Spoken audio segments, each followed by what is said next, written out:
Hello, everyone. I'm Rebecca Wood Barrett, and I'd like to introduce author Stella Leventoyannis Harvey and welcome you and your book club to a discussion about her novel, Finding Callidora. I'd like to recognize that we carry out our work and this event on the traditional territories of the Squamish and Nilwat nations. And the idea of this presentation is that it can be watched prior to your book club meetings to discuss Finding Callidora. It'll provide background information about the novel and some further questions to facilitate your discussion. So let's get started. Grab yourself a hot cup of tea or a cool glass of wine, however you like to roll, and get comfortable. Now, to give you a little bit of background about Stella, she was born in Cairo, Egypt, and moved with her family to Calgary as a child. She founded the Whistler Writing Society, which every year produces the Whistler Writers Festival and other literary programming under her direction. She also mentors students in the Writers Studio at Simon Fraser University. Her publisher, Signature Editions, published her very first novel, Nikolai's Daughters, in 2012, her second book, The Brink of Freedom, in October 2015, and Finding Callidora in 2019.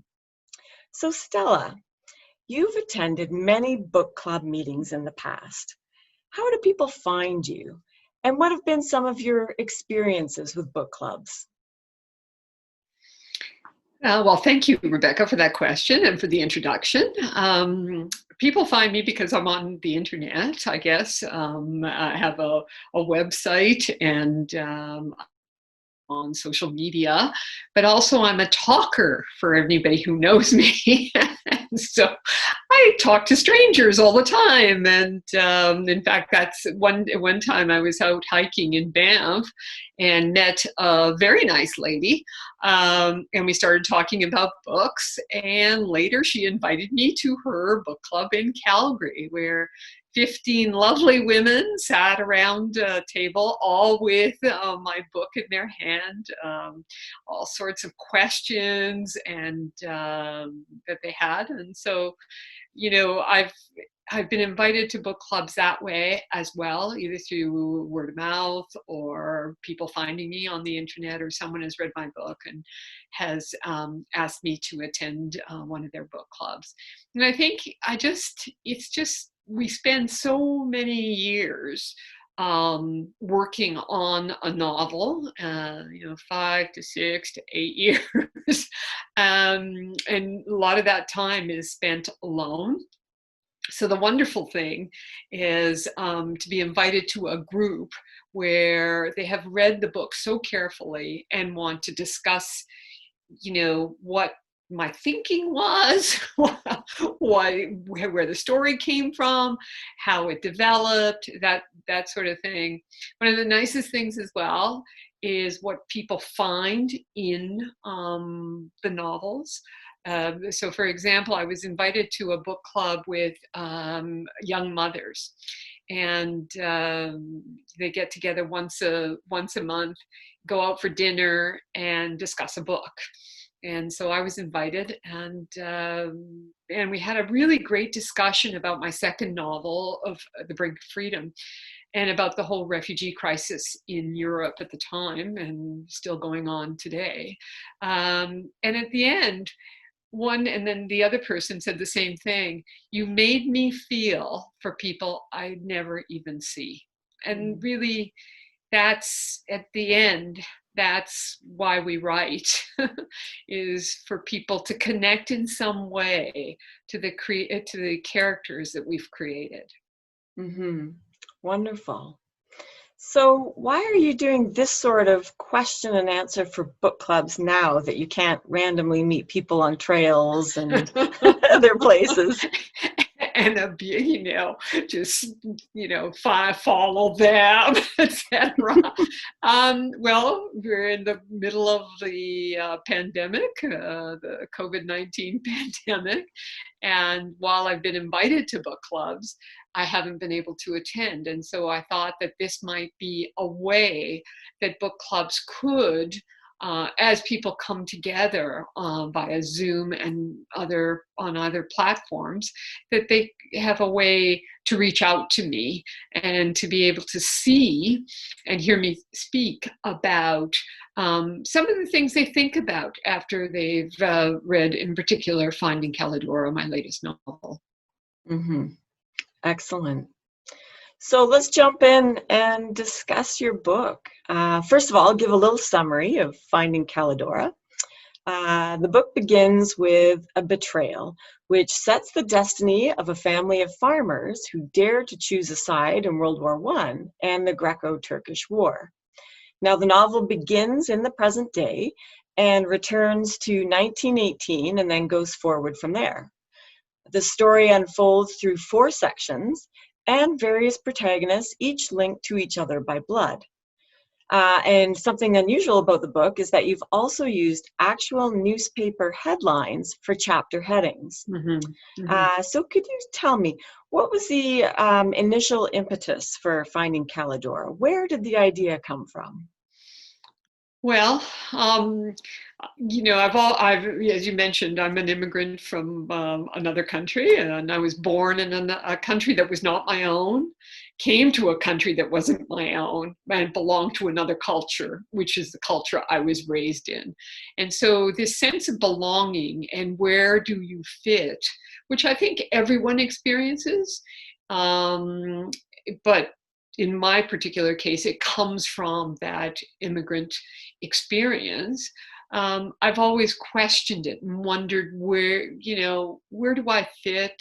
And I think much of my work deals with belonging, fitting in, all of that, also those kinds of issues. But really, I was speaking to my aunt in Greece, finishing my second book, and I was in Greece finishing some research, and spoke to her about some of the things that I found out about our family.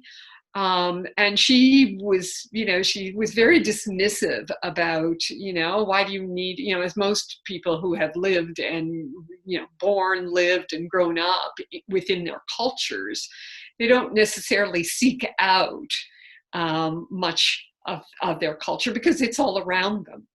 Anyway, my aunt was very dismissive of that, and she said, "Oh yes, I went to the village where your grandfather was born, and they were just, horrible people, and they were not very friendly." And I said, "Well, why would you think that? Why do you think that happened?" And she said, "Well, there was a vendetta." And for a writer, and the way she said it, for a writer, I just kind of, vendetta, a word like that just grasps you and doesn't let you go. And so that's where it really started. What could have possibly happened within the family? And also later on in conversation with my father, he would say stuff out of the blue, like, people killed each other for land. Really? So all of these things, I think, when you want to make sense of something as a writer and as a human being, it leads you down a certain path. It leads you down to questions. Why would this have happened? How could it have happened? What was the impact on the characters, on the family, etc.? And so that's really where it came from. Great. Now, I know that Finding Callidora is perhaps your most autobiographical book, like it's probably closest to you. Yeah. So I'm curious as to why you decided to tell the story through fiction as opposed to, say, memoir, knowing that perhaps there was the vendetta and these other, hidden secrets in the family. Yeah, I think probably because I'm a fiction writer is number one, but also really the book is in 4 parts, 4 sections, or 4 books, or whatever, and the first 2 parts are from my imagination, what could have possibly happened. I answered some of those questions that I talked about earlier. And from there, sort of made up the story that led to the third and fourth sections of the novel, and which is more of the autobiographical, more realistic, more of my story and my family story and what I know.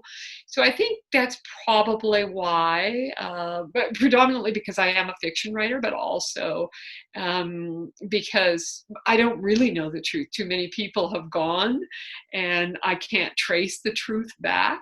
So how do you balance what you know with what you don't know? You fictionalize and find a way. So that's why. Mm-hmm. How much of the story is real and how much is made up? Can you give us percentages or? Percentages. As I said, I think the second half of the novel is much more real, although, I knew that my grandfather had a brother that he never saw again after the war, for example. We don't know. No one knows what happened to him. So that part is, the real part of it is that, yes, he had a brother, but what happened to him, no one knows. And so the part of that part of the novel, which is in the second part, first and second part, is basically fictionalized, and actually parts of the third and fourth parts are also fictionalized, because you're putting yourself in other characters, what they were thinking at the time, what they were doing at the time. So I wouldn't say it's 50-50, but maybe about 70-30. So 70 is the parameters are real. And in between, there's a lot of action that builds to those parameters. So maybe 70-30, 70 fiction, 30 nonfiction. I think it's a little bit of a cruel thing to do, actually, is to put you, make you do some math over something that's very, very subjective and artistic process. Yeah, and it's always cruel to make me do math, just so I'm. Right? My father used to make me do math. Something I'm curious about. Are all of the headlines in the novel real? And, why did you use headlines as chapter headings? Well, yes, all of the headlines are real, and it took a lot of research to find those headlines, because in some newspapers like the New York Times or the Globe and Mail or the Toronto Star, they have a system of archiving, and I was able to go back and find some of those headlines. The head librarian at Pier 21 was absolutely exceptional in terms of, and really bought into the idea and what I was trying to do. And the librarians I met in Greece as well were exceptional, again, excellent. Trying to find some newspapers, whether they were Arabic newspapers from Egypt, or where I was born, or from Greece. That was a lot more difficult, because they don't have, some of those places don't have the archival material. So that was quite a chore to try to dig out and find the headlines. And the headlines, I think, for me, do a number of different things. One, the characters, this family and its generations over the 100 years, were a very political family and very aware of what was going on in the world, whether it was around them or in other places. So it reflects that, the personalities of the main characters in the novel. That's one thing. The other thing is a way, I think the headlines serve a way to show the reader where we are in time, because, as I said, the novel spans 100 years. And so it's really sometimes, how do you keep track of the time going by and what is going on with the various characters? So that's the second aspect of using headlines. And I guess the third is, I think, and certainly in the characters in my novel, but I think in the world, what is happening globally. What I wanted to do was, what was happening globally was reflected in what was going on within the lives of my characters. So you take, the big picture and draw it down to what is happening on a one-on-one personal basis for each of my characters. What are their challenges? What are they dealing with? How are they moving forward, etc.? Similar to what happens in the world in the big picture, in the global picture. Mm-hmm. That sounds like an incredible process, and I know writing a book takes several years. So as you were doing all this, what did you learn about yourself in the process of the writing? That's a really good question. Well, I mean, I think I've always known that, that's the need to belong was really where it came from, how it manifests itself in me and also in my writing. So there was some comprehension, some understanding of that, but also finding that place is where you are. I think that longing always makes you feel like there's something missing. There's something that's not quite there for you. And the reality of the situation is, wherever you are, you belong. And I think it made me really appreciate that, coming here, for example, to Whistler, where I now live. I've been here 20 years. I've never lived anywhere this long. I came to appreciate that this is home, where I belong, where I am. Will I always miss that piece of my culture that's somewhere inside? Absolutely. Absolutely. We'll always miss it. But it's also coming to the realization that you belong where it is you are at the moment. I really like that sentiment. It's a good lesson for all of us, I think. Yeah, well, yeah, I think so. Because that issue of belonging I think we all grapple with it in a different way. Yes. I'm really curious, can you tell me a little bit about the structure of the book? And then you have a lot of characters as well. So how did you keep them all organized? How did you manage that? Well, it's a long story. No, it's not a long story. I always have a lot of characters in my mind. I don't know.